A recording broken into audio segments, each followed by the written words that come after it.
Good morning. This is Lakhi Singh, the property fixer. Today we're going to talk about a very important topic, which is to do with do you put your health first, or do you put other things in front of that? I think Debra's actually got the tagline that she gave me for this. So Debra, what was the tagline again? I think it's a bit too early in the morning for me this morning. Well, it was something like, can you have it all? Can you have the success and, the money and success without suffering? Because, a lot of people compromise the health in the process of, or in the pursuit of making money. Right. Okay. So, yeah, I think the title's come back to me now. Like, are you putting your multi-million pound property portfolio first in front of your health, or are you putting your health first? Which way around should it be, sort of thing? I think that's the main question. And I think the idea today was to look at how we can all be working in a way that it's quite holistic, allows you to actually do well financially and also look after your health. Now, is that even possible, Debra? Because a lot of people get single-minded and they put everything aside and they just want to focus in on that one thing. So tell us more about any case studies or people that you dealt with, because I understand you coach a lot of people through their wellness. I have, but I prefer to talk from personal experience, Lakhi, because I remember many years ago I was exec director of an enterprise agency in Lancashire, and I was working a lot of hours. I was addicted to work, and I was not putting my own needs first or the needs of my family first. And what happens is you can get single-minded in one area of your life, and then that has an impact on the other areas of your life. And for me, it led to you're getting your vitamin C there, very good. Yeah, so for me, it led to a breakdown of my relationship, and getting divorced, not putting enough attention into my own health, and being very overweight and having candida issues, which led to mental fog, fatigue, pain. And so I went on a healing journey and realizing that, if we don't have our health and we don't have our life in balance, what is the point? Why are we here?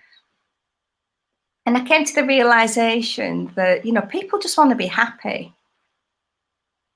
And so what is it that makes you happy? Money doesn't make you happy.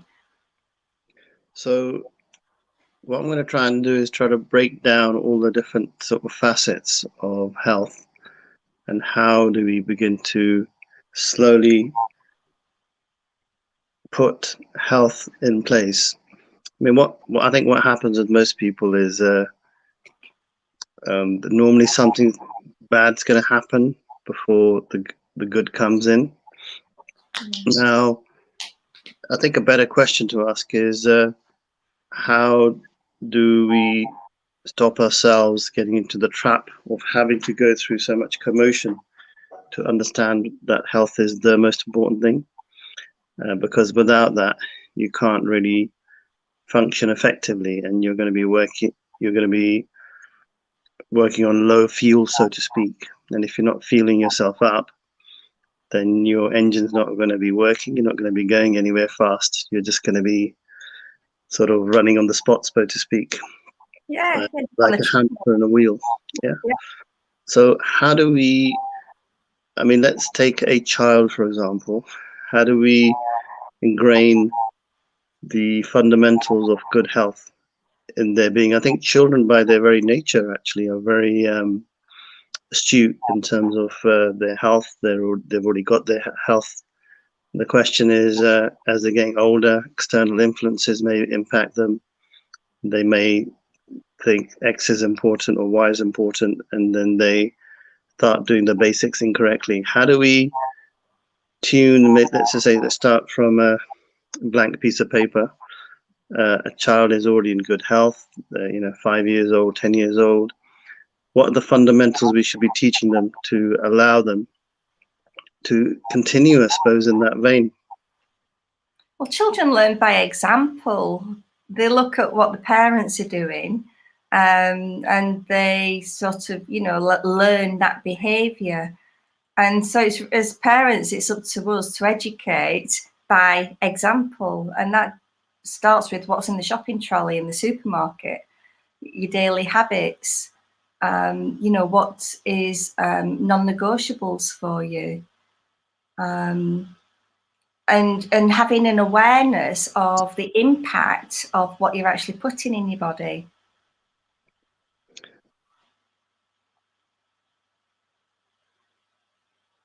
Your sound's gone there, Lakhi, you mute.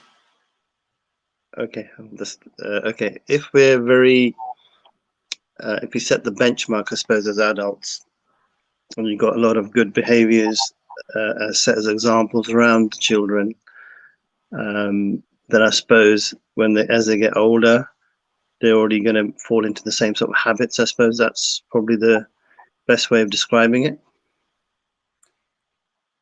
Yeah, and but children also like hang around with the peer group as well, and that can lead them down a different track. And so, like, your values impact your children; they learn values from parents, and if you encourage a child, if you give them allowances for making their own mistakes and guiding them back on track without without beating them up and being too hard on them, they learn from that process, because that's how everybody learns, not by being smothered and not having rein to learn their own lessons. There's quite a lot of I suppose knowledge that Debra has around health and wellness. So the question is really, I think, how we came up with this point of discussion today was you've written an article in a book. So tell us a little bit more about that and what that means and how the audience themselves can actually benefit from the article that you produced. I think I think it touched many people. I think just give us a quick descriptor of that article. All right. Well, I was part of a book collaboration project a few months ago, and the book is called The Law of Brand Attraction 2. It's a second collaborative book in a branding community that I'm part of. And so I contributed a chapter in there called Raise Your Frequency, Raise Your Game. And I'll just read you out the first paragraph because it's relating to what we're talking about today. And I start off in the book by saying, "How far down your list of priorities do you come?" my coach asked. I was stunned into silence. He'd asked me a question that took me unaware. To my horror, I was number 8 at the bottom of my list. "Debra, what on earth are you doing? How can you make a global impact if you aren't even looking after yourself?" I asked myself in silent reflection. I wasn't happy.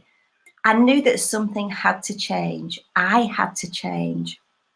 Have you ever had a defining moment like this in your life? Well, this was mine. This defining moment took me on a long journey of self-discovery. And guess what I found? After years of learning, a fortune invested in self-development and thousands of miles worldwide to find the answer, when you raise your frequency, you're happy. And so that's how I start off in the book, Lakhi. And that was my defining moment.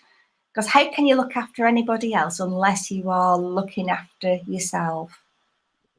So just take us through the feeling that you had at that time. Were you feeling a bit low? Was it a tiny bit of anxiety, sort of semi-depression, or was it just a lot of heavyweight things that you're dealing with and you're looking at them in a way that was clouded because your whole foundation of how you looked at things was lopsided? Which way around was it? Tell us more.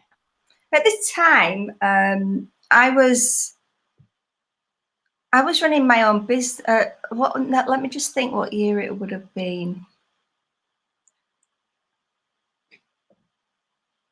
I was running my own business in coaching and training.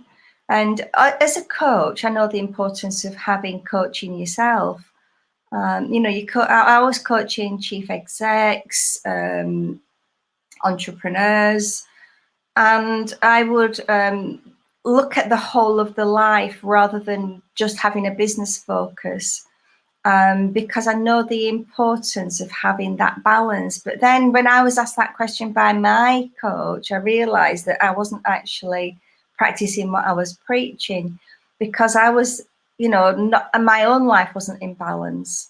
I was, at the time, I was going through a divorce. I was doing supported lodgings with homeless teenagers. I was running my business. I was being, you know, trying to save the world, you know, with this people-pleasing need to try and fulfill my own lack of self-esteem. And it was actually during the coaching session that I realised how low my own self-esteem was, which really quite took me unaware, because I was confident, I was outgoing, I was like friendly, I was, you know, out there in the world doing my thing. But I didn't realise how little self-esteem I actually had, and the impact of my marriage breakup and put-me-downs that had happened over the years, which had sort of ebbed away my confidence. And I realised at the time that, you know, when I sort of evaluated it, I realised at the time that all these little put-me-downs that come gave me a feeling of what I have to say isn't important. So that's where I was at the time when this actually happened. Wow. So you you had that emotion, had that feeling, realized that there was low self-esteem. So what are the sort of, let's just say, 5 simple steps you took? I suppose the first step, from my understanding, is just realization. Once you realized, and I suppose then it's taking some form of action. So what are the things that you did that you think, okay, well, had I not done that, then you wouldn't be in the place you're in now? So what I did was I used the Wheel of Life, you know, which is a coaching model, and I've got it here to hand. So the Wheel of Life looks at different areas of your life, and you can match it out like a pie, like a segment, and write on here different areas. So on this wheel, for example, it starts off with career, business, or work. Then you've got a segment for your financial area. Then there's health and physical.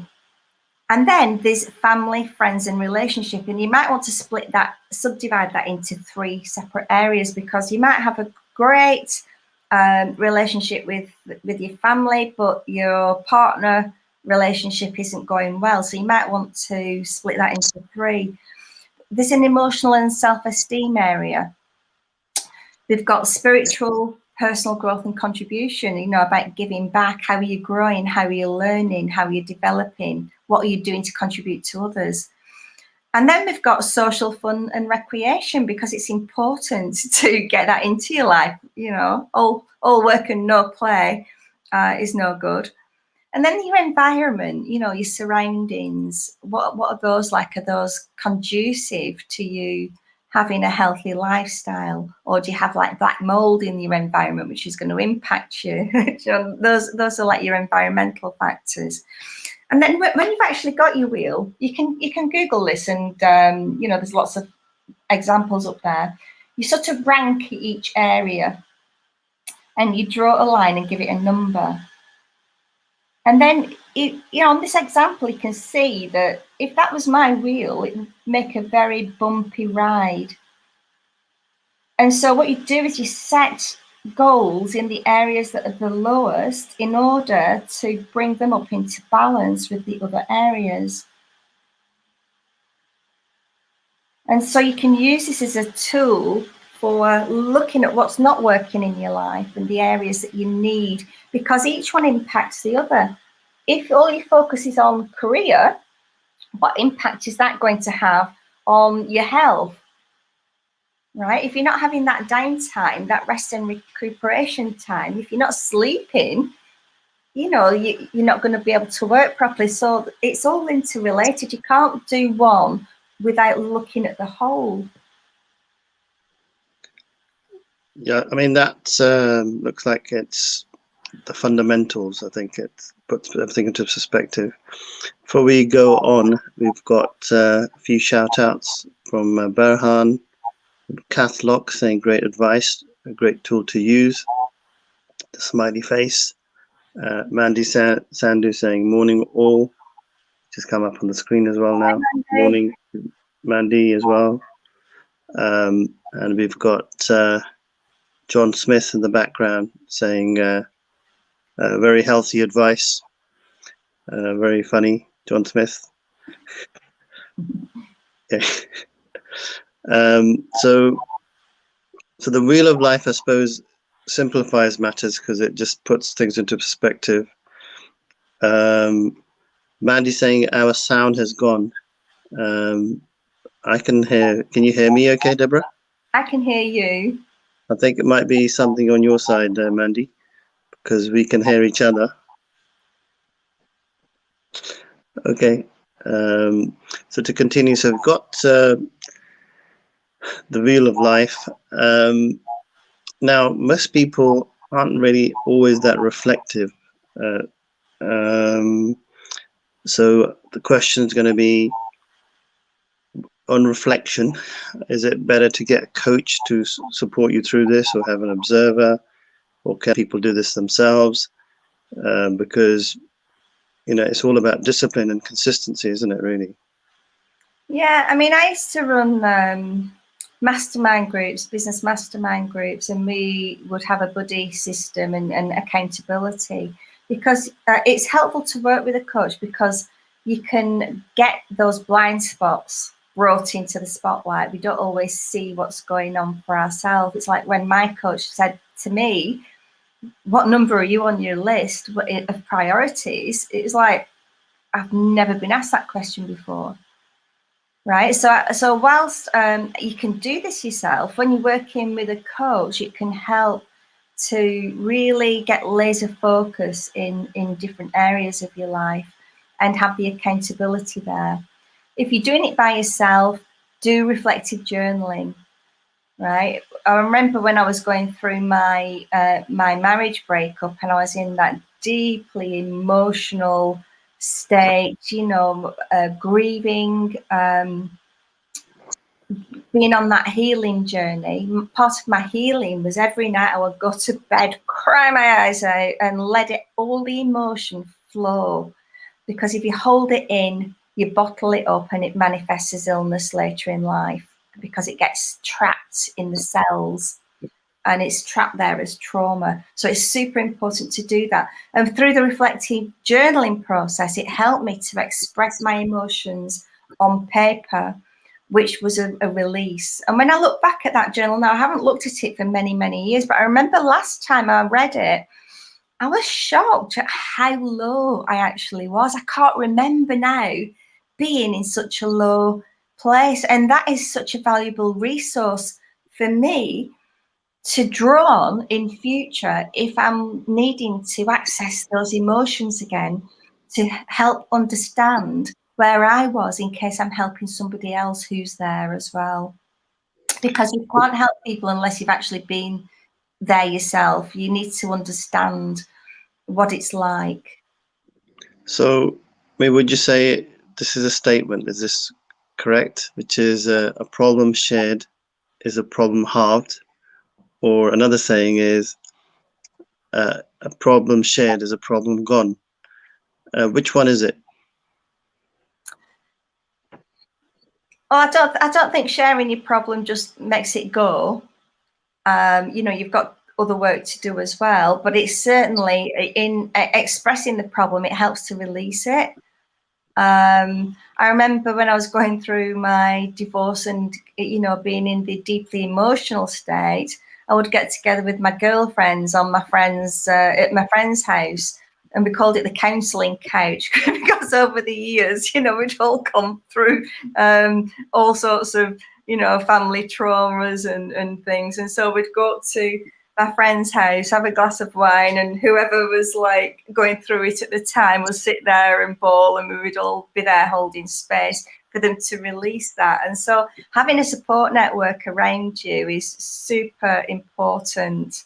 And if you don't have that support network, reach out, because there are people and organisations that can help. Because otherwise, you know, you can feel that you're on your own.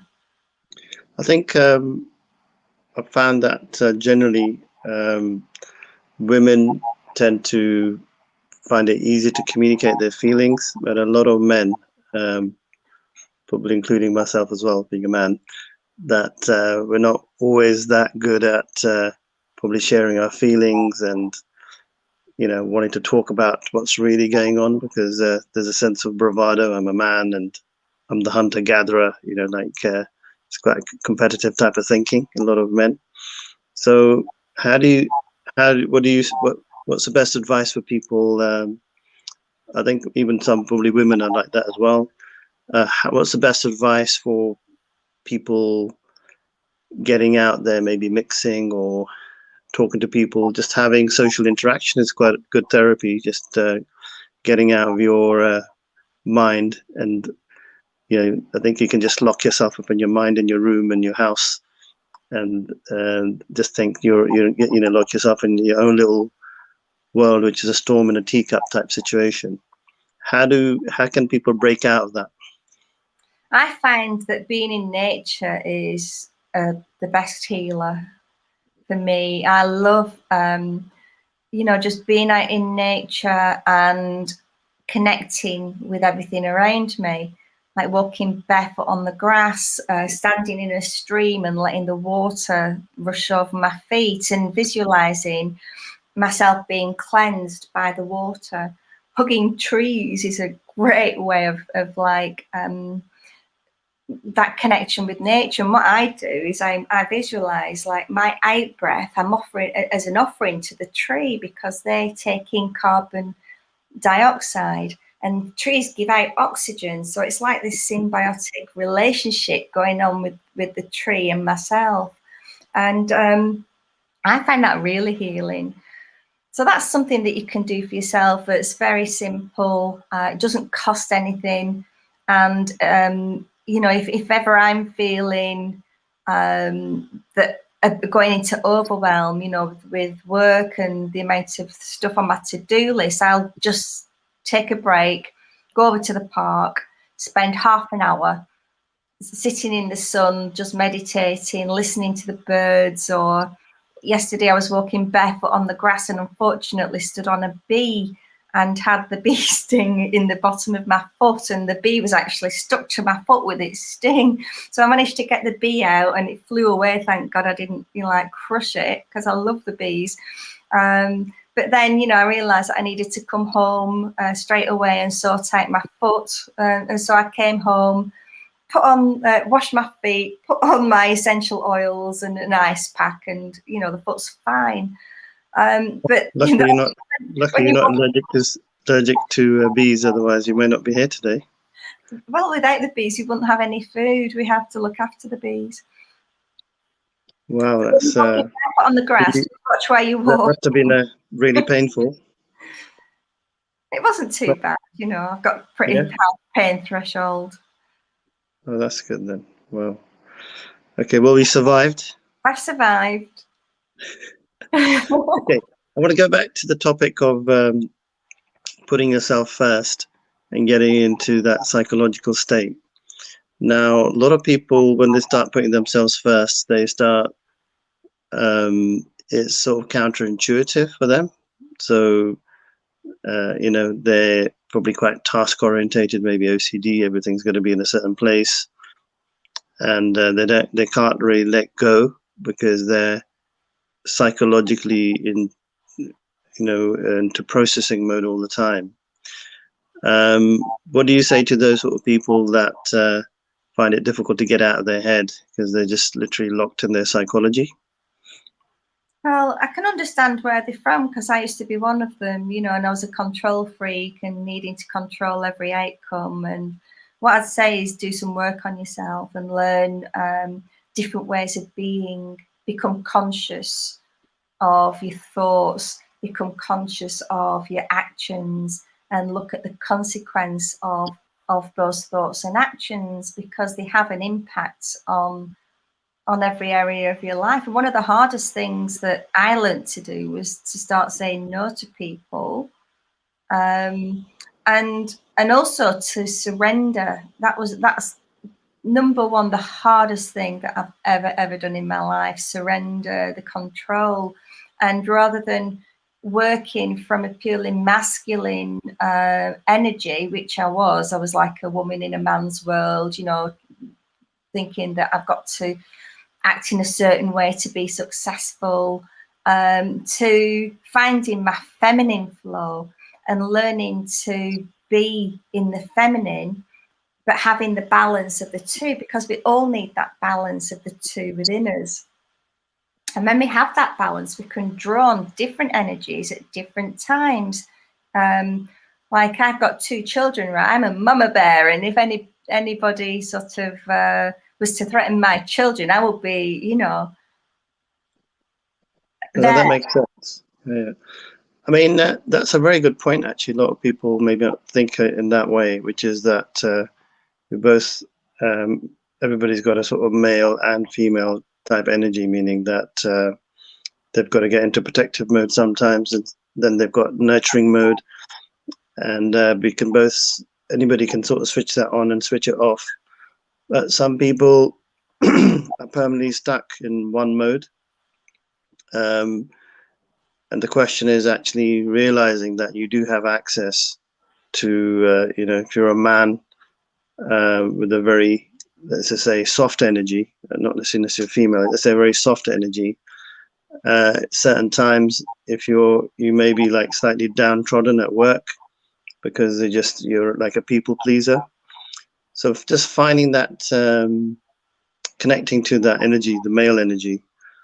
What are the sort of tips you would give to people that need to get into that? I mean, I think I've got a very soft energy actually, but I find maybe going to the gym or doing team sports actually helps, because you're surrounding yourself with a slightly stronger alpha energy in those environments, and also releasing a lot of simultaneously releasing lots of endorphins into your body, so you can start connecting with that side of your energy that way.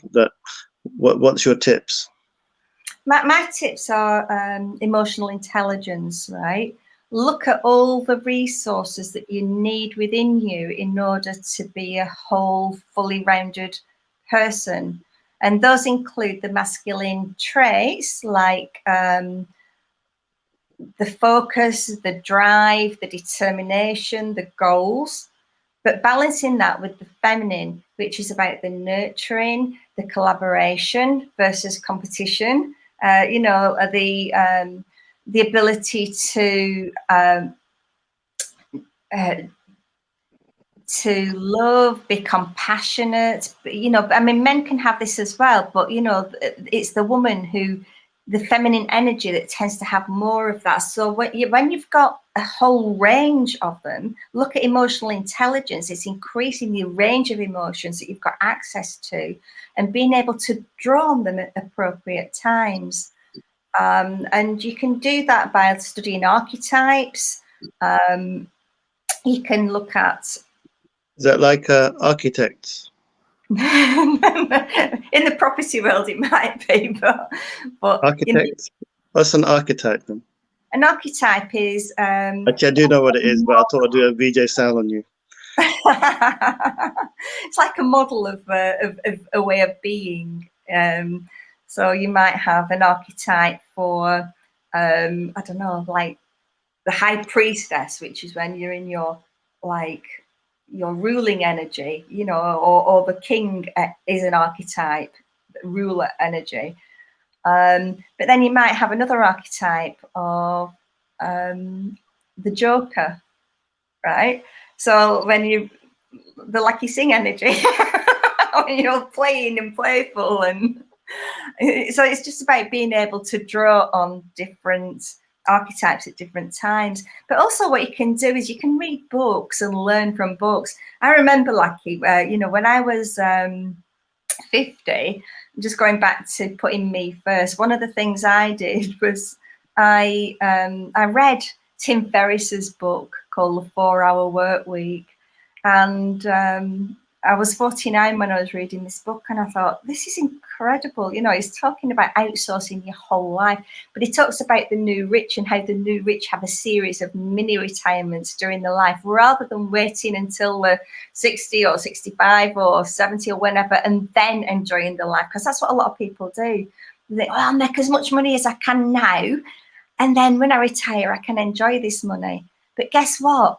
A lot of people drop dead when they stop work, because it's like they've lost that sense of purpose. And this is why your purpose needs to go beyond you and look at what legacy can you leave. And I remember when I was when I was 49 and I read this book, it was this light bulb moment. Oh my God, I want to be one of the new rich. I'm going to have a series of mini retirements.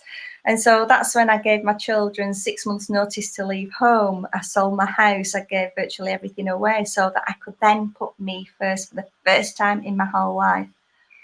And my children were 22 and 24 at the time. So it's not like they were children anymore. They were adults. And all the time that they're living at home with me, I am denying them the opportunity of learning their own lessons and going out into the world and becoming their own superpowers, and you know, to step into their own power, rather than, you know, me providing everything for them.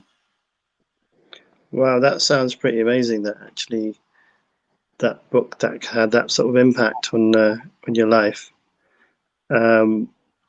So there's mini retirements. Tell me a bit more. Sounds quite exciting, actually. I actually think I have actually inadvertently started doing the mini retirements, because what I do is I live 50% of my life as if I am retired, actually, funnily enough. So during work, that's not retirement. Then in the evenings, I always retire. So I do things like meditation, hockey, you know, do sports or martial arts, all the things that I enjoy doing. And then also spending time with my family. So it feels like, you know, every day is a joy, because I'm treating at least about 1/4, if not 1/3 of my day on the weekends, say, as if I switch off completely from anything to do with the material world, and live in the sort of what I want to do type world, if that makes sense. Mm-hmm. So I don't know, what's the sort of mechanism for the semi-retirement in the book? That'd be quite interesting to know, really, how they're defining it and how what they suggest to do it. Yeah, so what you've got is good balance, right? So you're looking at your wheel of life, and you're making time for those different areas of your life. Whereas a mini retirement is when you take time out completely. And what I did, first of all, I did a 2-month road trip around Europe in my car. Wow, and sounds good. It was great, and you know, it was absolutely brilliant. I did a trip to Egypt. So I went to Egypt for a while. I went to Guatemala and Mexico for a while, just traveling. And then in 2013, I bought a one-way ticket to Peru, having no idea how long I was going to be there for, and just following my heart, trusting my intuition, just manifesting as I was going along. And I ended up being like in South America for 11 months. And that trip was the first time ever that I'd ever spent any time on my own in my whole life. And that was a journey of self-discovery and a journey of learning to love me. So it's taken me a long time, really. It's a process of coming home to yourself. And that's what I do. I help people come home to themselves and to be happy with who they are at the core. Actually, I've heard, this is sort of a bit left of field actually, but I heard that this is a VJ Sal, just in case, just to handle, this is not me. This is VJ Sal. I heard that you can marry yourself now, is that right? Yeah, sacred marriage. It's a sacred marriage of within yourself, of the divine feminine, the divine masculine. So you can actually go to church and get a certificate. Oh, I've heard of that one. Sorry, you haven't heard of that? That one. No, you can actually officially go to church or something and get a certificate to say that you're married. You can marry yourself. But why would you need to do that? I don't know. I just thought. That doesn't make sense. I just thought.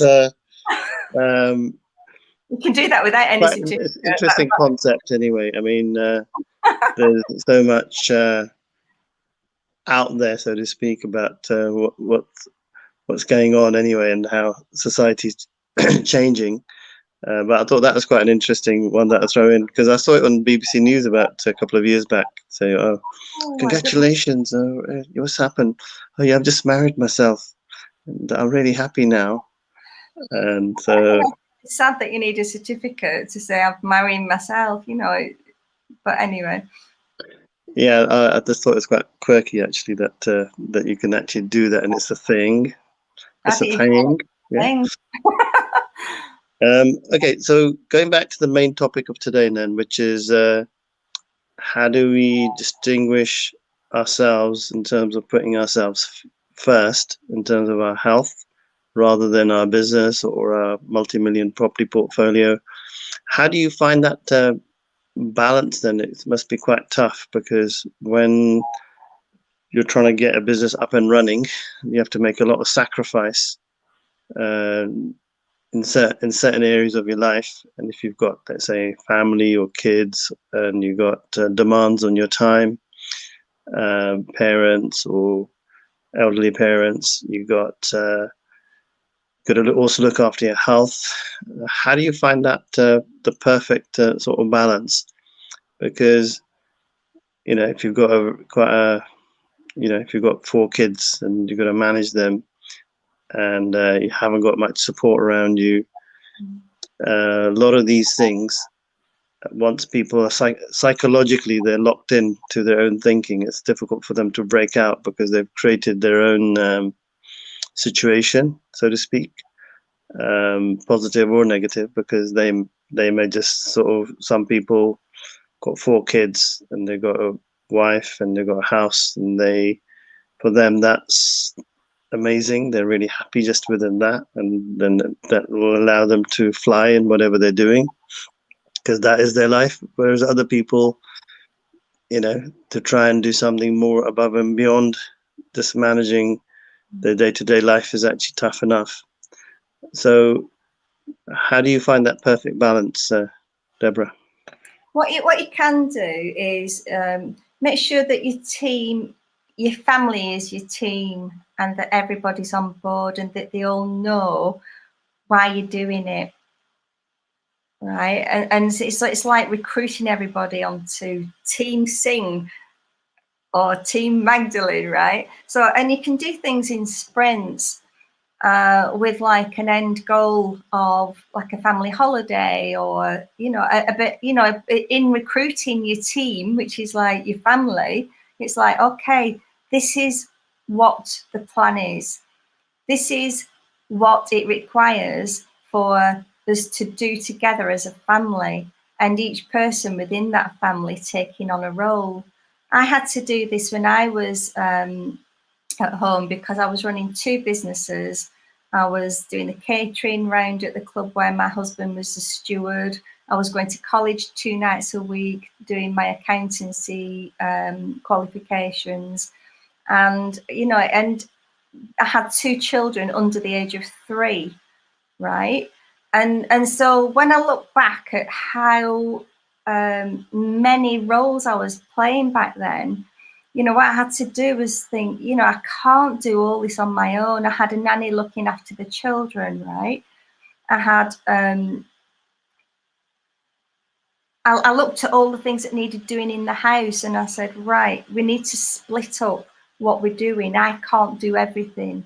Who's going to take responsibility for, you know, for different areas, and sort of distribute tasks amongst the family members, so that they're all taking responsibility for certain areas, like cooking, cleaning, doing the washing up, doing the washing, hanging it out, because it can be never ending. So if everybody's on board, right, and then there's an end goal, you have to have an end goal, so that there's a benefit for everybody doing this. Well, then you can do that for short periods of time, but long term, it's not sustainable in terms of happy family and health. Okay, so I think having everybody share your vision about where you're trying to take things, and also bringing them on board, and also just, I suppose, talking to them and being on the level with them.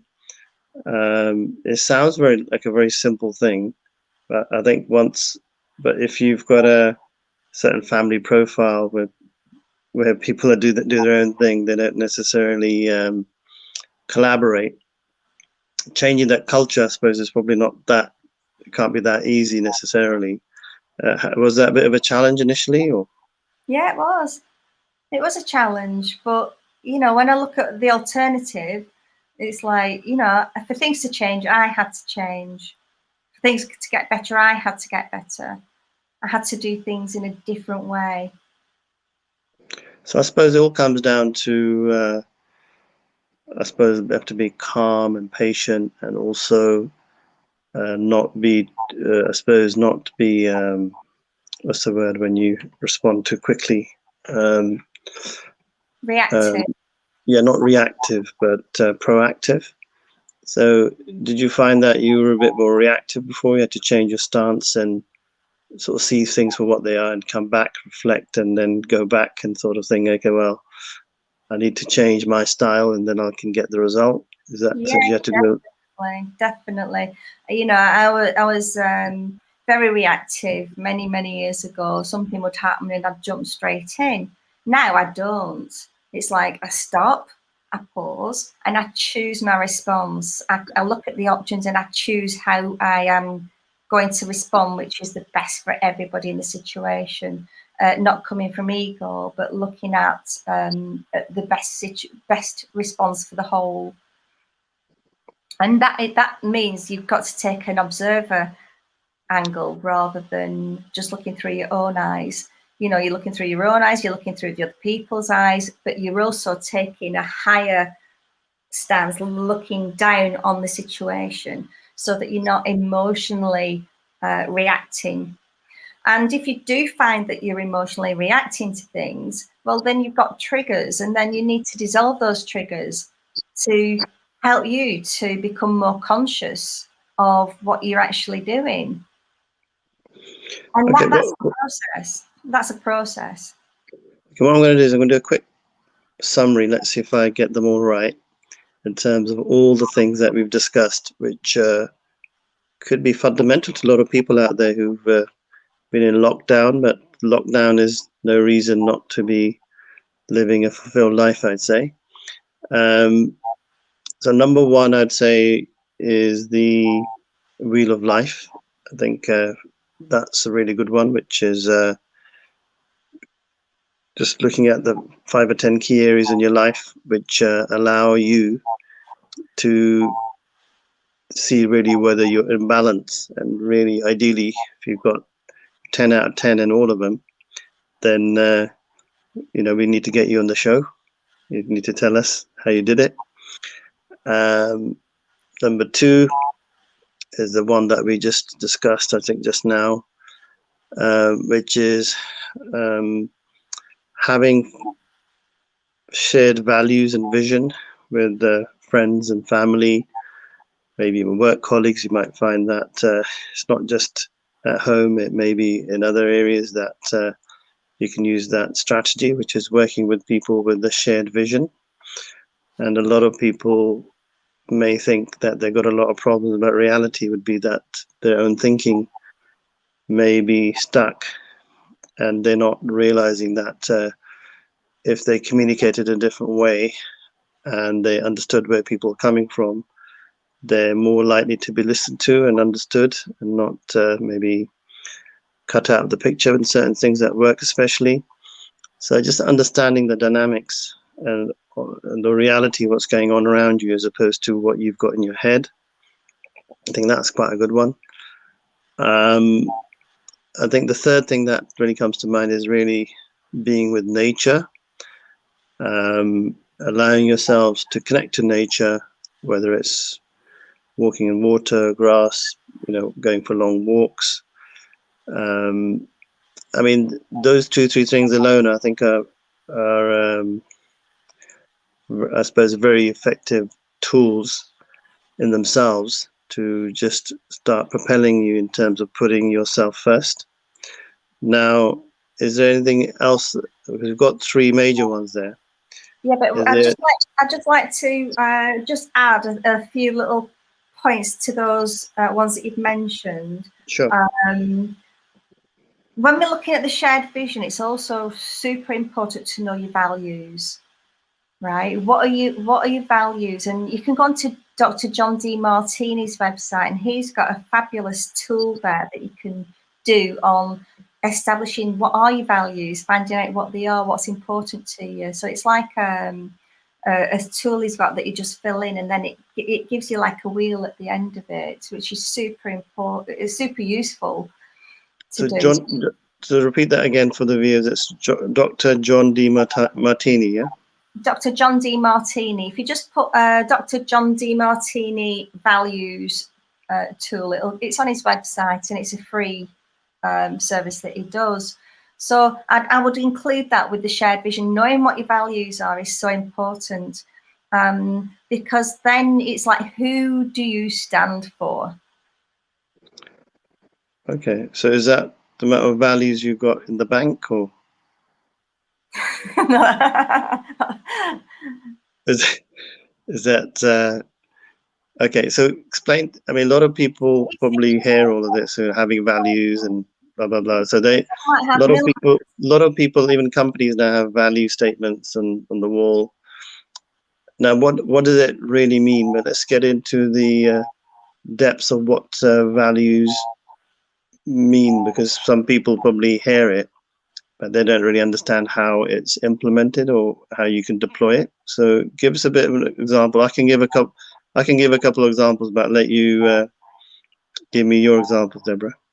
All right. Well, if you look at money, for example, right? There's people that can make lots and lots and lots and lots of money.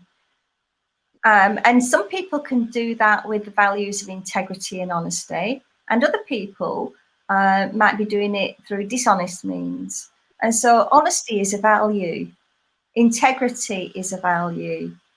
So you can like Google lists of values, use those lists to identify your top ones. Like for me, for my business, for example, my values are quality of life, wisdom, and love and connection. So those are my top 3 values in my business. In my personal life, one of my top values is freedom and love and integrity. So knowing your values is super useful, because that impacts well on every area of your life. I've left jobs in the past because there's been a values mismatch. So you can actually use values when you're choosing your joint venture partners. Okay, I suppose, I was going to make the similar sort of point actually, which is that the last 15 years of operation, we've had so many people that worked with us, but when they're normally somebody comes into the company that could be a long-term partner or a strategic partner, 9 times out of 10 we've sat down with them and thought, okay, what are your values? Are we shared values? And normally, after that meeting, normally we can normally assess really what their values are, and we'll know quite quickly actually whether they are shared or not. It doesn't necessarily mean if somebody's wrong or right. It just means that they've got different values. But the values are things like, I mean, it may not just be around the values, maybe also around the vision. For example, if they make money, what do they want to do with it? They've got a choice. They may want to do X, we may want to do Y. It doesn't mean that we're not going to work with them. It's just they've got different vision, maybe. But then at a more deeper level, so things like honesty, transparency,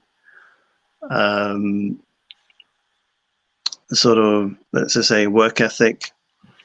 It could be just, empathy or respect.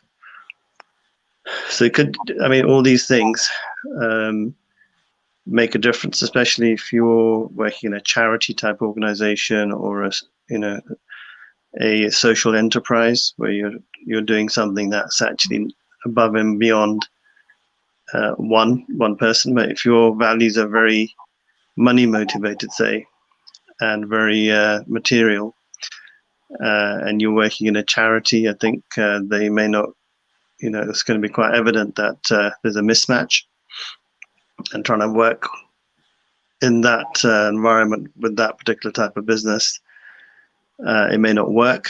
So, there may be other businesses which are more akin to that those values than we, so it could still work. Doesn't mean that anybody's values are wrong or right. It just means that they've got to suit that profile of what you're trying to do. So I think, the values is a really good one, actually. So that's, I would add to our fourth key one, which is if you want to put yourself first, make sure the people around you have some sort of alignment in your values, or at least understand their values. So as a minimum, you know where you stand. Otherwise, you're going to be having things happen around you which you may not understand, but the reality is that they're quite easy to understand. It's just that you may not have chosen to look at them, because it's sometimes easier to just look at things from rose-tinted glasses point of view. Anything else to add, Deborah? Adding to the nature one, this can lead into like mindfulness as well. I remember, like, for years I lived opposite one of those beautiful parks in Burnley, right? And I very rarely walked over to it because we're so busy working.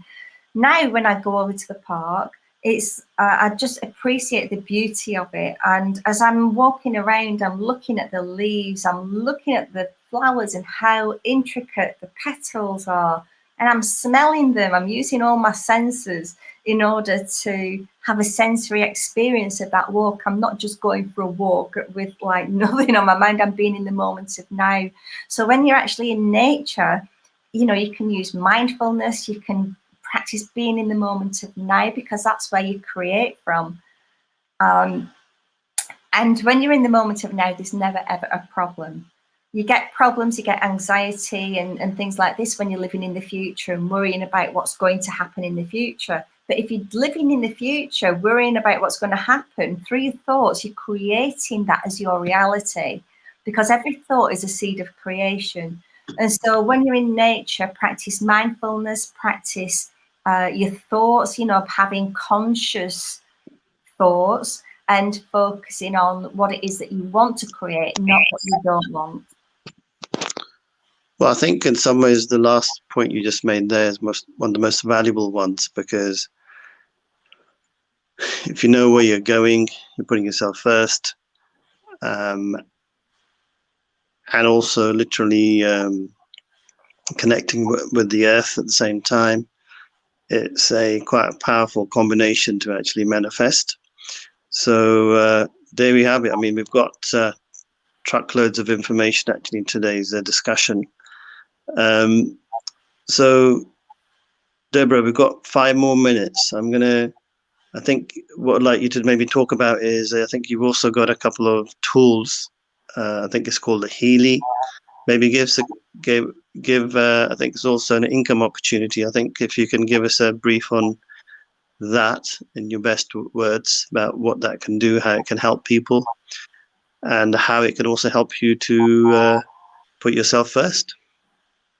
Okay, so the Healy is a frequency generator. It's a frequency device. It's a small portable wearable device, very small, just fits in the palm of my hand. I'm running a program at the moment called Coherence. So I just click this onto my top, and the Coherence program, I absolutely love it. It's got a range of frequencies in here that's balancing mind, body, soul. It's connecting you to everything in the universe, and it brings you into that very still, point. Because everything in the universe has a frequency. And when you've got a machine like the Healy, it allows you to run different programs. So, for example, if somebody's really struggling emotionally, you can run mental balance programs, and that helps to balance the emotions and the mind.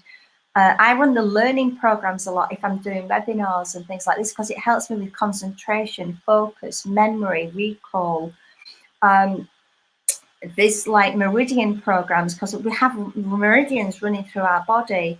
We've got bioenergetic programs for each organ in the body. We've got beauty programs for anti-aging, skin, hair, nails, things like this. There's like over 120 programs. I've got like a sheet here which gives me like a summary of some of these programs. This doesn't include all of them. And so with the device that I have, you can do scans of your body, and it will produce reports for you, which is extremely useful because you can use it for balancing and harmonizing your physical body, your mental and emotional body, and it's also working on the spiritual planes as well to help us to raise our vibration. Because when we're raising our vibration, it increases our ability to manifest quicker. So why would we not want to manifest our dreams, our goals, our visions? So there's many different uses for the Healy. It's on a physical level. It's using technology called microcurrents, which are applied to the cells via wrist straps. So you just pop these on, and it delivers tiny electrical impulses to the cells. And there's a lot of health benefits for doing this. It's reversing the aging process of the cells and helping to return aging cells back to young, healthy cells. So there's a lot of health benefits for that technology. And there's two other technologies that we can access as well through the device, which I've not got time to go into now. But if anybody does want information on that, if they get in touch with you, Lakhi, we can make sure that they're getting supported with that information. I've got a YouTube channel called The Frequency Alchemist, and on there's a Healy playlist. So you can go onto the playlist and look at some of the information, and if you'd like to learn more about it, get in touch with Lakhi or myself, and we can help you in getting hold of the technology. But we're also looking for joint venture partners as well, because this is a global business opportunity. My business is already global. Within the last 12 months, I've taken it to many countries, to the UK, USA, Europe, Australia, Hawaii, Singapore. My business is in many different countries now, which is fabulous. So we're looking for the leaders, the business leaders, to come and help us to take this technology out to the world, because it's impacting so many people's lives in a positive way. Well, I'm really conscious of Debra's time, because I know she's got another meeting at 9 and it's 2 minutes past. So we've got 40 seconds to go. So any last words of wisdom? Any critical things that you think the viewers should actually be doing? I'd just say, you might want to watch this again. We've covered quite a lot of content in this today. Take notes, because there's golden nuggets here. and just become super conscious. Open up your super conscious awareness to what's going on around you, and become aware of every thought that you have, because you're creating whatever is in your mind. So that's just what I want to finish on. If you're going through a tough time right now, just focus on gratitude. We've done previous shows on my 7 steps to happiness, and if you just go on to YouTube and just put Debra, Sofia and Magdalene 7 steps to happiness, you'll find an interview on there I did, which is going into that. But if you're struggling right now, don't feel that you're on your own. There's tools, there's techniques, there's strategies that you can use for helping you to feel in a better way. And the Healy technology is a fantastic way of doing that. Okay, guys. Well, thank you, Debra. And I think we're going to finish there. I think our hour is up. So have a great day, Debra, and put yourself first. Thank you very much for inviting me on as a guest, Lakhi. Lovely to speak to you again. Take care. Look after Bye, yourself. everybody. Bye-bye.